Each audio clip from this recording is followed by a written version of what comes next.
Okay, perfect. Thank you. Welcome back to day number 2. Yesterday was an excellent day. Lots of good feedback. Thanks to everybody, including to the reception that PLI and the SC Alumni Association put on for all of us here live in New York. So next year, come in person. There's free booze after the first day. And Keir did an amazing toast to the SEC. Really well done. So today we have another all-star day kicking off with the current chair of the SEC, Gary Gensler, who's going to speak here in a minute. We've got developments in capital markets, a panel on law developments, an M&A panel, ethics later. And at the very end of the day, crosswinds in ESG, which I think is different from what our climate was yesterday. But as you know, there's been a lot of talk about ESG. And so we're going to round out the day with that panel. So, but for this morning, I'm going to turn over to Keir to introduce our keynote speaker. Take it away, Keir. Perfect. Good morning, everybody. Mic's on. Perfect. So we are in for a treat this morning. As we shared with you yesterday, SEC Chair Gary Gensler is joining us this morning to share some remarks. I am confident that Chair Gensler needs no introduction, but I'm going to do one anyway. Chair Gensler was sworn into office as SEC Chair on April 17, 2021. Before joining the SEC, Chair Gensler was a professor of global economics and management at MIT's Sloan School of Management, co-director of MIT's FinTech at CSAIL, and senior advisor to the MIT Media Lab Digital Currency Initiative. From 2017 to 2019, Chair Gensler served as the chair for the Maryland Financial Consumer Protection Commission. And before that, Chair Gensler served as chair for the U.S. Commodities Futures Trading Commission from 2009 to 2014. Among other accomplishments, SEC, as chair for the CFTC, Chair Gensler led reforms of the $400 trillion swaps market. Prior to the CFTC, Chair Gensler served as senior advisor to Senator Paul Sarbanes in writing the Sarbanes-Oxley Act of 2002. You may remember from yesterday, former Chair Jay Clayton acknowledged that the core of Sarbanes-Oxley was effective, which I think was a really important acknowledgement. Before that, Chair Gensler worked at Goldman Sachs when he became a partner in the Mergers and Acquisitions Department, head of the firm's media group, led fixed income and currency trading in Asia, and was co-head of finance responsible for the firm's worldwide controllers. Those are a lot of accolades, but I think that thing that Chair Gensler is probably the most proud of, based on prior speeches, is one, Baltimore native, and maybe most importantly, 3 daughters that Chair Gensler talks about a lot, which is wonderful. Just one anecdote about Chair Gensler before we get started. One of the things that I've heard, Chair Gensler, you don't even know that you've had this impact on people, but from folks that I know that have worked with him, they've said that anytime he gets a phone call from one of his daughters, no matter what the meeting is about, he stops to take the call, which I think is really a really fantastic thing to say. So Chair Gensler, we are thrilled to have you this morning. Thank you so much, and the floor is yours. Thank you so much, Keir. It's very kind of you. And my thanks to the Practicing Law Institute, 56th Annual Institute of Securities Regulation. When I was with you 2 years ago, I quoted President Roosevelt when he signed the first foundational securities laws back in 33, so 91 years ago. And this is what Franklin Roosevelt said: "This law and its effective administration are steps in a program to restore some old-fashioned standards of rectitude," end quote.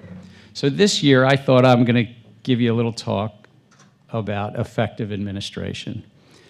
As is customary, the lawyers always tell me to note that my views are my own as chair of the SEC, and I'm not speaking on behalf of my fellow commissioners or staff. But anyone who knows Mark and Hester and Caroline and Jaime, who are wonderful colleagues, will know I'm not speaking for my 4 fellow commissioners. Look, I believe our securities laws have significantly contributed to our nation's great economic success these last 90 years. I think it's unambiguous. But they are laws. These securities laws benefit investors and issuers alike. Some say that, what about capital formation? You can't support capital formation unless you also support investors. It's both sides need each other. And these laws, ultimately, our capital markets laws, lower costs and they lower risk in the system. The results are evidenced by our size, scale, depth of our capital markets. At more than $120 trillion today, they are part of our comparative advantage, our U.S. national comparative advantage, and they undergird the dollar's dominance around the globe. They undergird our role as the leading nation around the globe. And we're the capital markets of choice for issuers and investors around the globe. At over 40% of the world's capital markets, we punch above our weight class. We're only 24% of the world's economy. Think about that. But it didn't happen by chance, and that's my main point. It didn't happen by chance. It's about choices we Americans make about our institutions and about our laws, choices. Roosevelt and Congress understood that in the 30s, and a well-regulated market built on trust creates an environment for economic success. But it wasn't just Roosevelt. Think about it. It was presidents since. President Richard Nixon signed really consequential laws around SIPC in 1970. Gerald Ford, big consequential laws getting rid of fixed commissions and setting up the Municipal Securities Rulemaking Board and so forth. Ronald Reagan around insider trading and the U.S. Treasury markets. Bill Clinton, NISMIA, for those lawyers in the room that remember it. George W. Bush around Sarbanes-Oxley, and thank you for mentioning that. President Obama around the Jobs Act and Dodd-Frank. So on and on. Presidents of both parties and Congresses have understood really well-regulated capital markets and updating our securities laws best promote our capital markets, our economic success, and the U.S.'s standing around the globe. Now, one of the ways I think about this is through analogies to other common sense rules of the road. And let me turn to driving, and let me turn to football. So over the years, I've slept a lot better when one of my 3 daughters, yes, Kears, it's in the written speech, but one of my 3 daughters borrows the car keys that they're common sense rules of the road to protect them. Think about it. There's stop signs, there's traffic lights, there's speed limits, there are prohibitions against drunk driving, and yes, I sleep better knowing that there are also cops on the streets to enforce these rules. Steph Avakian was a cop on the street. Yes, you were, Steph. Now you're on the other side defending folks at Wilmer. Keeping the market safe on the other side. I see. Yeah. Defending some of those folks. But those common sense rules of the road for driving help protect against risk, but also promote economic activity. The U.S. automobile industry 110 years ago would not have prospered, would not have taken off without traffic lights and speed limits. People wouldn't want to buy the cars. So this is not like anti-economic. It's like prudent choices that we Americans have made to promote the automobile industry, also promoted consumer safety. It's true in cribs as well. It's true in so many other parts of, it's just logical. But now let me turn to football, because that's some kind of fun. Imagine what it would be like if the NFL didn't have any rules of the road. Imagine if it didn't have referees. There'd be mayhem on the field. Pretty soon, it wouldn't look like football. It would look like rugby. And after a while, it wouldn't even look like rugby. It would be pretty messy out there. Common sense rules for football not only protect the players, but also build confidence in the integrity of the game for the fans. It brings the fans into the field. It brings the fans to the television to watch. And so it actually promotes the business of football as well. So I think it's just the same in finance. I think common sense rules lower risk, build trust amongst the participants and the markets, but builds the business of finance itself.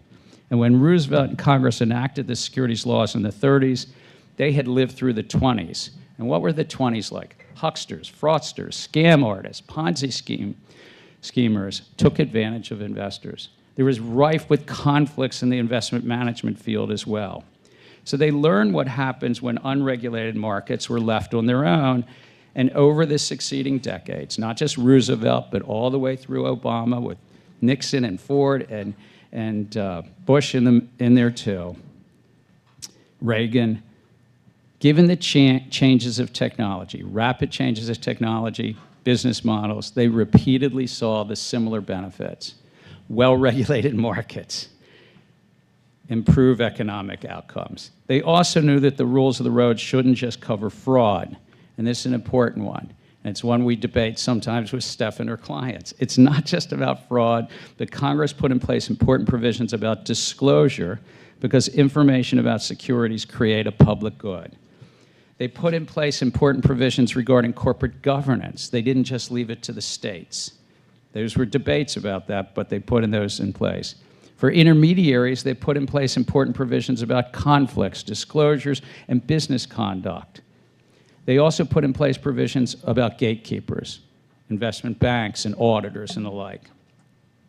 So as students of history and economics, we all know nothing stands still. Technology and business models always are changing. And our nation seeks to these challenges are important challenges, but they put in place challenges for our capital markets. Thus, those of us who have had the privilege to serve, like John White, who's sitting here and served, and Steph and myself, and Jay Clayton, who you saw yesterday, any of us who have the privilege to serve, I think part of that service is continually updating our rules of the road. Sometimes through Congress, but sometimes through the authorities they granted us at our agencies. And that's what we've been doing. That's what we do at the SEC. We've worked to lower cost and risk in the capital market, what economists would say promote efficiency, promote resiliency, promote integrity. So yeah, you're going to get a little legacy tour here, but that's where you got me. Let me start with the base of our capital markets, $28 trillion treasury market. You might be thinking, I came to a PLI conference, I don't deal in treasury markets. But think about it. Just think about it. The treasury markets relate to all of your well-beings and how you all pay your mortgages too, ultimately.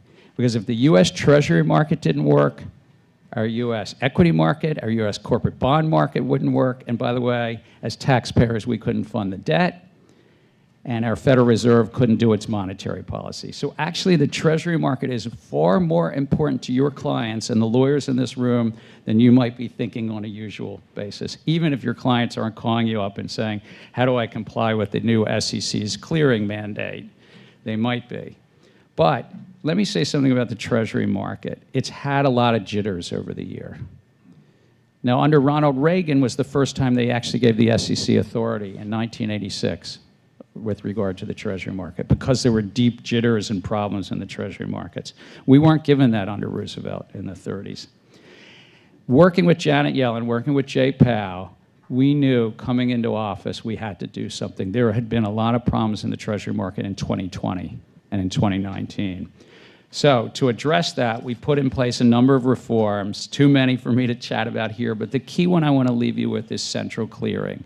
We put in place rules around bringing more of that market into what's called central clearing.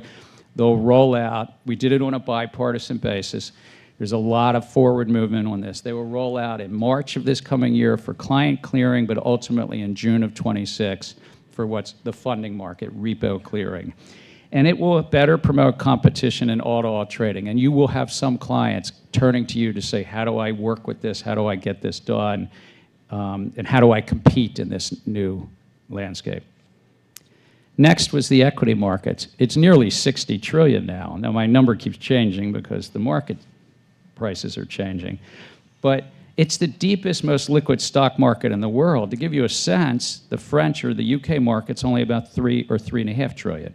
So it's nearly 20 times the UK market, 15 to 20 times. One stock, NVIDIA, is bigger than the entire French equity market, or the UK equity market. So we've got this, but we can't take it for granted. And the last time we comprehensively updated our rules was 20 years ago in 2005 under Bill Donaldson's leadership. And so that's why I'm proud that the agency took up a number of reforms. The one I'm maybe proudest about, because Kira's going to ask me what I'm proud of, I'm proud about something simple like we shortening the settlement cycle to 1 day from 2. We proposed, adopted, and implemented, along with Mexico and Canada, shortening the settlement cycle. And guess what? If you're an everyday investor, that means if you sell something on a Monday, you get your cash on a Tuesday, you don't have to wait till Wednesday. In 2024, that seems right. That's a good thing. But we did more than that. We, with a unanimous vote, may I repeat, unanimous vote, this September, we put in place reforms around the functioning of the stock markets, that we relaxed a restriction that you can quote in less than a penny. You'll be able to quote down to half a penny. Another unanimous vote, we also did something about disclosure of execution quality around the markets.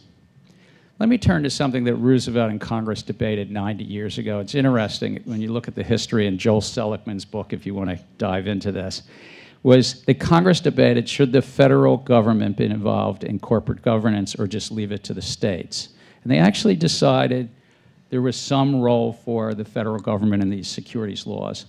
That wasn't the only time, because in Sarbanes-Oxley it was added to, in Dodd-Frank it was added to. So it's mostly states, but there's a role for the federal government.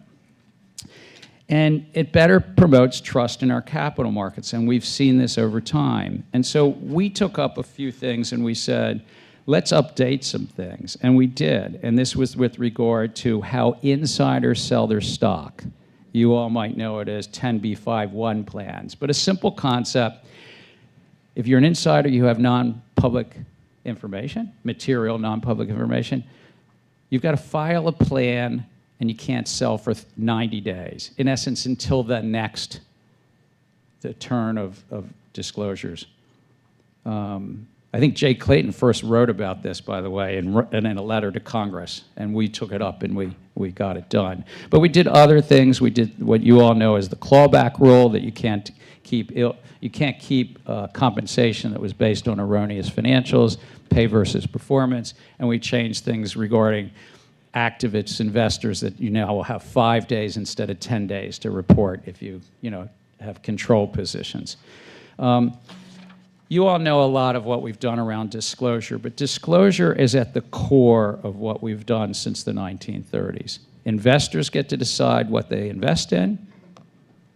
We're merit neutral as an agency. Congress debated that too, but we're merit neutral. But if it's material, investors need to know about it. Well, technology changes quickly, and when I came into office, investors were demanding greater disclosure around issuers' cyber risk, around issuers' climate risk, and then there was this whole thing going on in the SPAC boom. What disclosures and where they were appropriate.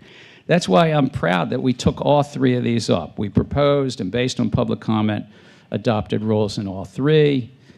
You know the climate rule is stayed right now, and that's in front of the 8th Circuit. The other 2 have been not only adopted but implemented. I think that they have basically, all 3 were deeply grounded in our history. They're based upon materiality. We listened to the public comment and made sure that they're only if material disclose this or that. And I think that's really grounded in Supreme Court law. But we'll obviously see. That will play out, and you all will get to watch and see. I would note, if for any reason our rule on the climate risk is stayed or overturned, many U.S. companies will need to comply with what's going on over in Europe. Because if they have over a certain threshold, 150, I think, million euros of revenues or business over there, they will need to comply with that. As for me, I'd rather them comply with U.S. law, written by U.S. regulators, under U.S. law, and I respect the Europeans greatly, but they have a different approach. They have kind of a double materiality. We are just focused on investors. The U.S. SEC is not a climate regulator, it's just a securities regulator.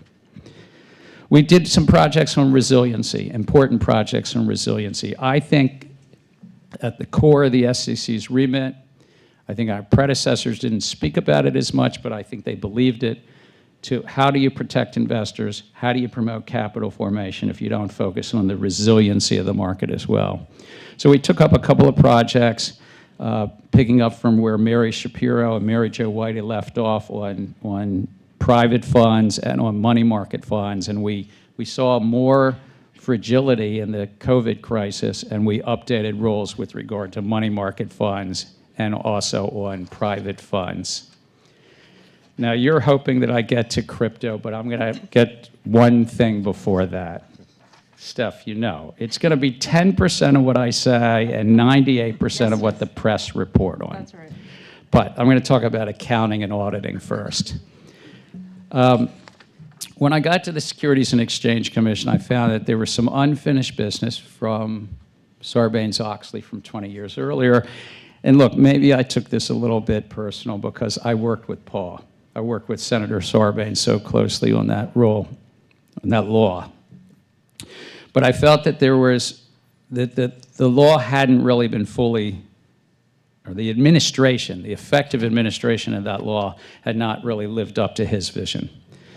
First, for 20 years, the Chinese authorities wouldn't let the Public Company Accounting Oversight Board inspect or investigate the auditors of Chinese-related companies here in the U.S. And under the prior administration and prior Congress, late in 2020, Congress passed a law called the Holding Foreign Companies Accountability Act and kind of said enough is enough and gave a 3-year window to work this through. I'm proud that we worked it through. They weren't easy negotiations. They were long, laborious negotiations. But the Chinese authorities at the Ministry of Finance and the Chinese Securities Regulatory Commission worked through that. Over about 14 months, we entered into a 50-page statement of protocol, and technically the PCOB entered into it. And guess what? For 2 years, 2.5 years now, the Chinese authorities have lived up to everything in that agreement. The inspections, the investigations are going on. I think it's a tribute to good faith negotiations. And what I also think it's a tribute to is our capital markets. The Chinese authorities fundamentally did not want 200 companies kicked out of the U.S. capital markets. We had something they wanted, but we treated it all with respect and dignity, and we sorted it through. And I think we also did, importantly, the will of Congress. And I worked with a lot of folks on both sides of the aisle, some of whom were really quite cautious and skeptical that the Chinese authorities would agree to something, but more importantly, actually live up to it. And I will say, for 2.5 years, they've actually lived up to the agreement fully. Okay, so that which the press is waiting for. Look, when I arrived in 2021, the commission under Chair Jay Clayton, and I know you had Jay yesterday, and I'm a good friend and an admirer of Jay's. Jay had already brought, and I should say Steph would have been recommending these cases to the commission. Jay had already brought some 80 actions in the crypto field, including on his last week in office, at Steph's recommendation, Steph Avakian, you know, Wilmer, who's your co-head, Ripple case. Against participants in the crypto markets that were not following the common sense rules of the road. Like, they're common sense rules of the road, but they're called laws. Jay's commission and he spoke often about these markets, starting in the third month he was in office, back in 2017, when he put out something called the Dow report that some of you might know about. The SEC has continued that vigilance, not just under Jay's leadership, but when I've been there. The SEC has been true to what the laws that Congress put in place. In essence, to ensure that those offering or selling securities comply with our time-tested securities laws. And since 2018, so this isn't just since 2021, since I was there, since 2018, this is represented generally between 5 and 7%. I think in one year it was 8%. I think in 2020 it was 8% of our overall enforcement efforts. Whether you look at 2018, 2019, 2020, 22, it's just generally sort of 5, 6, 7, 8% of our overall enforcement efforts. Court after court has agreed with our actions to protect investors and rejected all arguments that the SEC cannot enforce the law when securities are being offered, whatever their form. But all you have to do is go back to like the Reeves decision and see what a great justice of the Supreme Court, Thurgood Marshall, wrote about our securities law that Congress painted with a broad brush. And Congress painted with a broad brush for a reason, to protect investors, that basic bargain to get disclosure. Look, not every asset is a security. Former Chair Clayton and I have both said that Bitcoin is not a security. And the commission has never treated Bitcoin as a security. Under Jay's leadership, when Steph was there, under what I've done, never.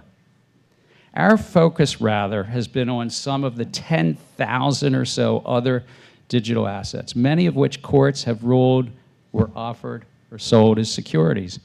Putting this in context, I'm just trying to give it like a little bit of financial market context. If you put aside Bitcoin, Ethereum, and the stable coins, Bitcoin, Ethereum, and the stable coins, the rest of the market approximates, as of yesterday, last night, $600 billion. That $600 billion is less than 20% of the whole so-called crypto market. Now, we don't really know if the value is $600 billion. I'm just saying that's what, if you look at public websites around this. Also, that $600 billion is less than 1/4% of the worldwide capital markets. It will probably be 98% of what the press reports on from this speech, but is less than 1/4% of the worldwide capital market. And yes, it's taken up about 5 or 8% of our enforcement remit at the agency. Let me make a couple of points, two main points. First, those parties offering or selling securities to the public need to register and give proper disclosure to the public. It's not because I say it, it's because Congress has said it, it's because president after president said it, it's because courts have said it. It's the law of the land. And I took an oath of office to apply the law. I think Jay Clayton did too, and I think that's why he did what he did. Second, the intermediaries, the broker-dealers, the exchanges, the clearinghouses need to be registered and properly regulated as to conflicts, disclosures, and business conduct. And we saw in the 1920s what happened when they don't. And frankly, we saw very clearly in 2022, in multiple situations, what happens when there's the conflicts, at the core. Think about FTX just for a moment. And it was not an exception that there's tremendous conflicts going on in this field right now. Prior to my arrival at the commission, numerous filings for exchange-traded funds, ETFs, and exchange-traded products for Bitcoin had been disapproved. Again, Chair Clayton, that wasn't your stuff, though. That was trading in markets. That was maybe Corp Fin. But many of these products were disapproved or withdrawn at the SEC staff's request. Shortly after I arrived in 2021, the first Bitcoin futures exchange-traded fund went effective after consulting with our staff. Though we initially followed in our predecessors' footsteps, kind of what lawyers might call stare decisis, but 5 or 8 times before I got there, there had been disapprovals. A handful of other times, folks were asked to withdraw filings. Following in our predecessors' footsteps, we did initially deny exchange-traded products with regard to physical Bitcoin.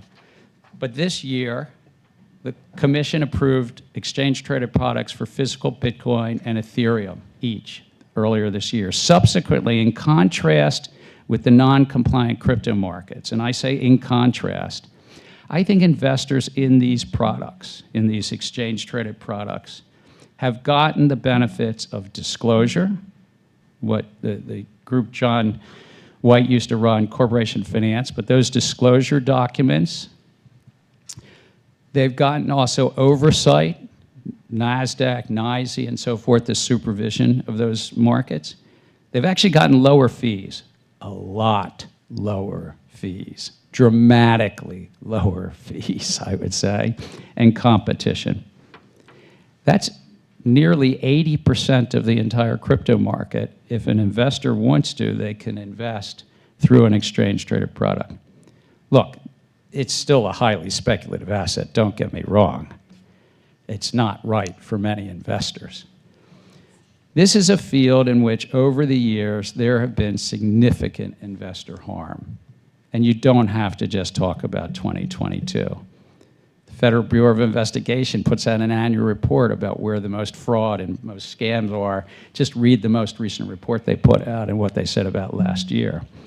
Further, aside from the speculative investing that I mentioned and the possible use for illicit activity, and yes, Bitcoin's the leading token used in ransomware.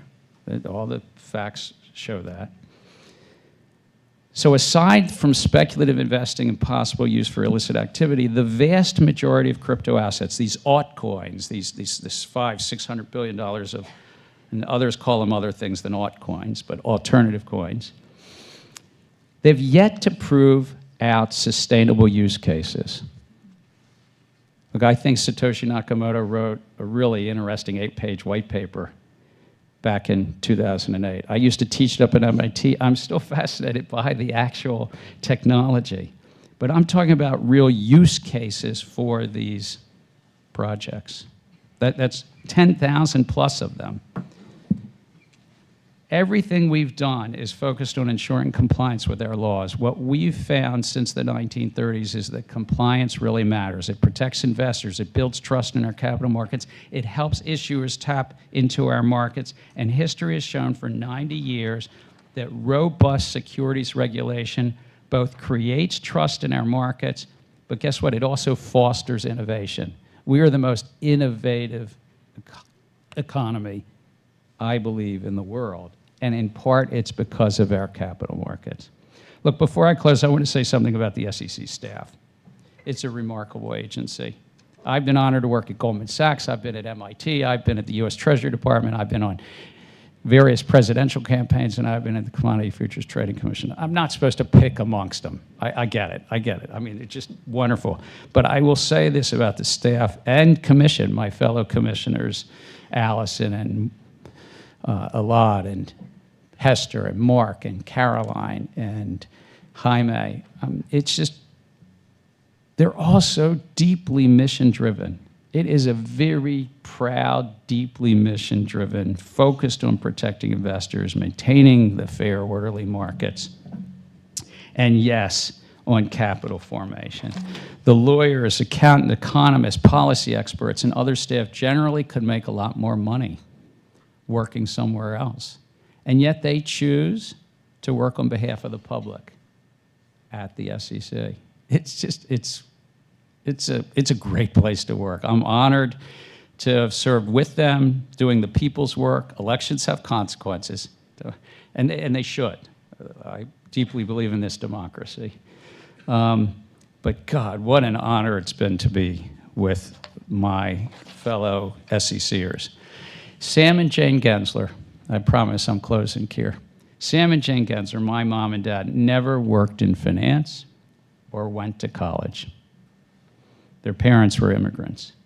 And when they invested their savings, our family benefited from the securities market's common sense rules of the road. My dad might have bought his first stock in the 1960s, but he benefited from those rules. The SEC's effective administration of well-regulated securities markets promotes trust. It's what brings investors and issuers to the markets like fans to the football game, and it's what underpins the world's largest capital market, and it's what's contributed to our nation's great economic success these last 90 years. If I sound a little pro-America, I think this is our secret sauce, team. And you guys all represent a lot of clients, but it's our secret sauce to keep this trust in this market.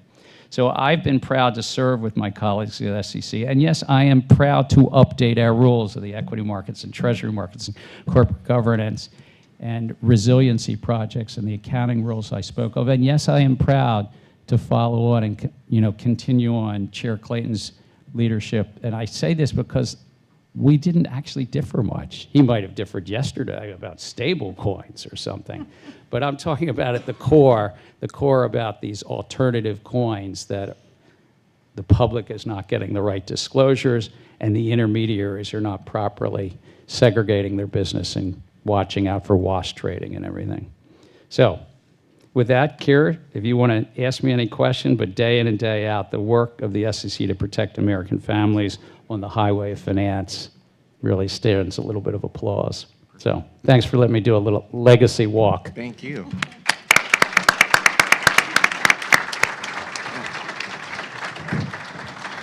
So I don't know how we can quite follow that.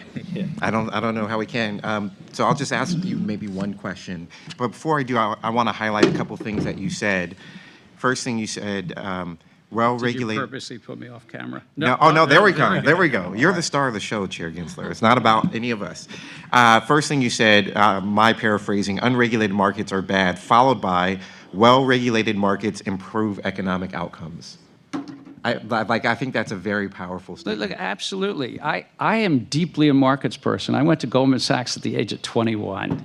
Excuse me for saying, I think markets are fascinating, but they're wonderful. It's where price discovery happens. And by the way, they can be volatile, they can be tough. You've got to be somewhat unemotional because they can be brutal as well. And you can't hide in markets. And I think we have a capital market that's 5 times bigger than our banking sector. And nearly every other country around the globe is the other ratio. And so I think it's part of our success. But you need well-regulated markets. And why do you need that? Because then you won't have trust. The fans won't come to the football game. And if you want the fans, the investors, to invest in your clients' projects, you need that basic level of trust.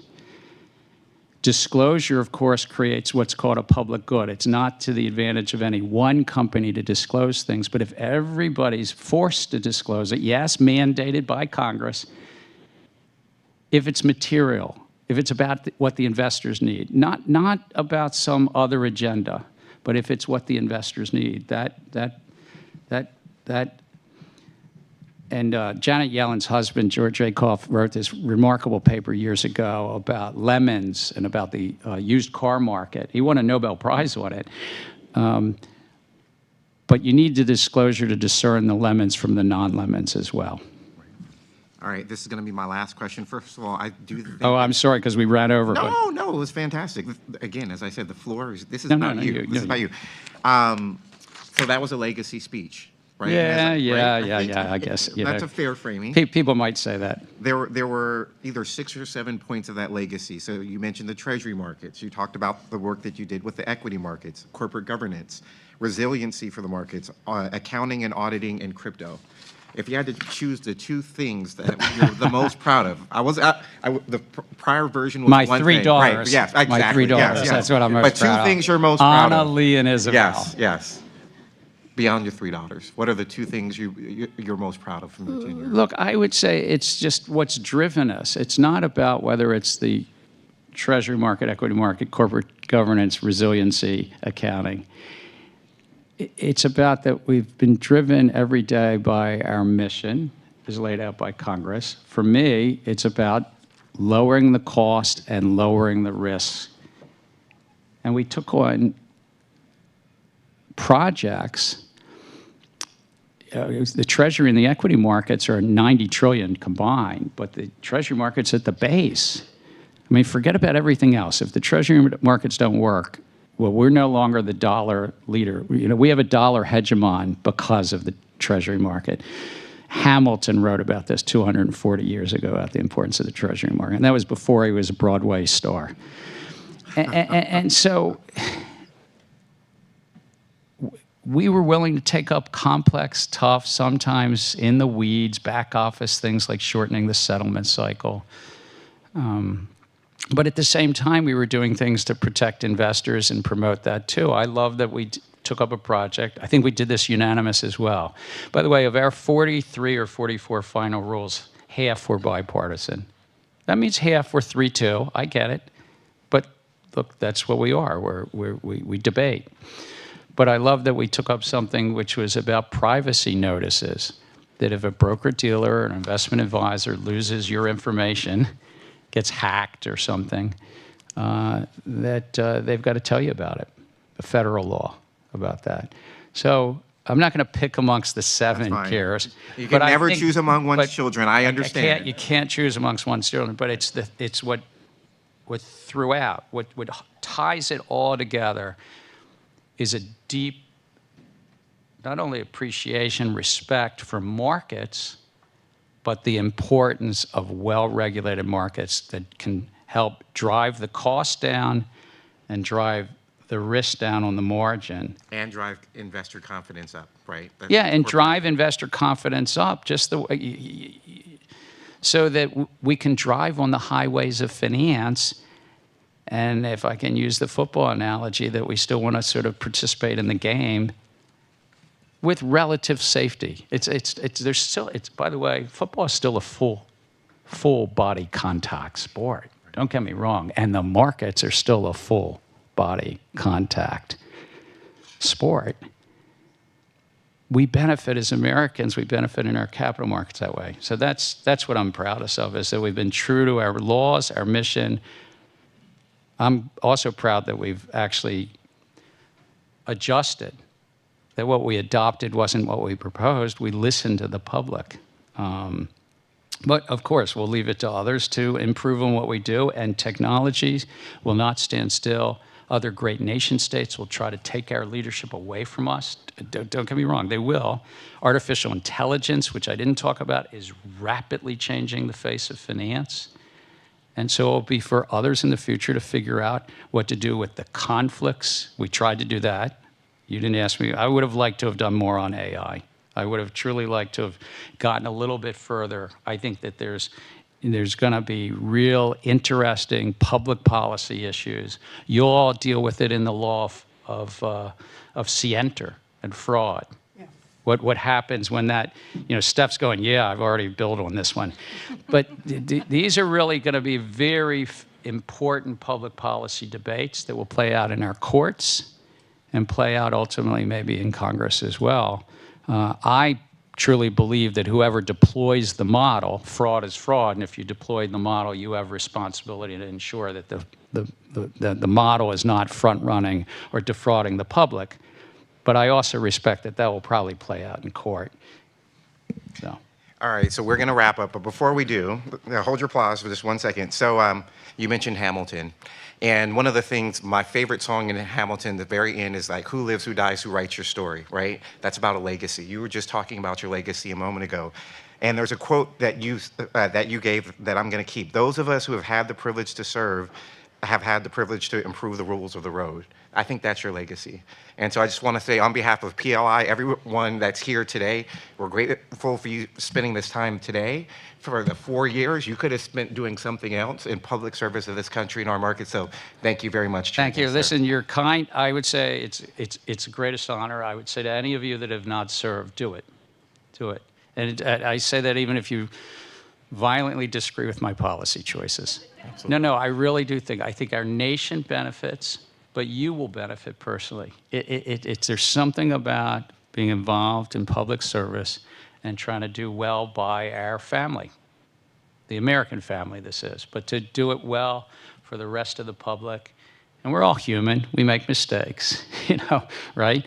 And things change. But if you have that opportunity, you'll give up a lot. You'll give up a lot. It's not without its trade-offs. You might have to move your family. You might get paid a lot less. You might get your share of death threats. You might get your no. If you're in law enforcement, look, the people that are at the U.S. attorney's offices and at the Justice Department, they really, but it's worth it. It's worth it. I'm serious. And people will disagree with you. Public policy is not for the faint of heart, but it's worthwhile.